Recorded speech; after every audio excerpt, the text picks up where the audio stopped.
दोस्तों पागलों की कमी रह गई थी कुछ, थोड़ा आगे आइए, एक पागल से और परिचय करवा दूँ। ये भाई साहब है, नाम बताइए सभी को। शैलेश यादव। शैलेश यादव। आईफोन हमारा चालू है? एक बार चेक कर लें। नहीं चालू। चालू है। हाँ चालू है। बैठिए। शैलेश जी भी सिंगर हैं, बहुत बढ़िया गाते हैं और इनकी भविष्य के लिए हमारी शुभकामनाएं हैं। हम चाहेंगे आप सभी को कुछ सुनावें। पहले गला वाला ठीक कर लीजिए।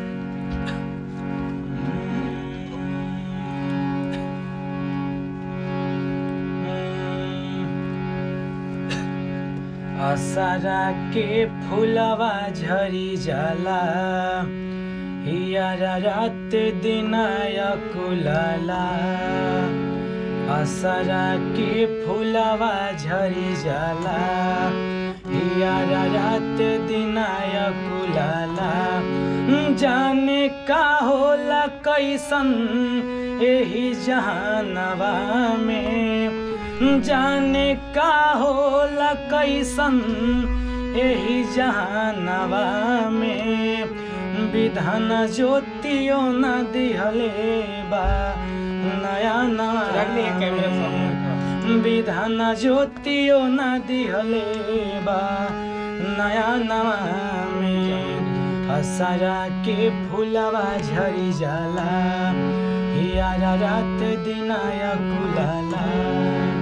सूरज से उजियार चांद के सुघर कहे सब कोई, हरियर पियर लाल रंग ना जाने कैसन होई। सूरज से उजियार चांद के सुघर कहे सब कोई, हरियर पियर लाल रंग ना जाने कैसन होई।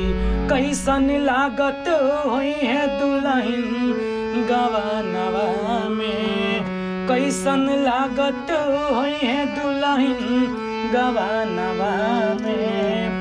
विधान ज्योतियो न दिहले बा नया नवा में, विधान ज्योतियो न दिहले बा नया नवा में। असरा के फुलवा झरी जाला, हियारा रात दिनाया कुलाला।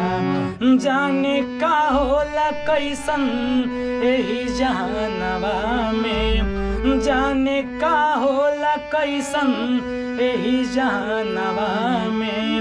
विधान ज्योतियो न दिहले बा नया नवा में, विधान ज्योतियो न दिहले बा नया नवा।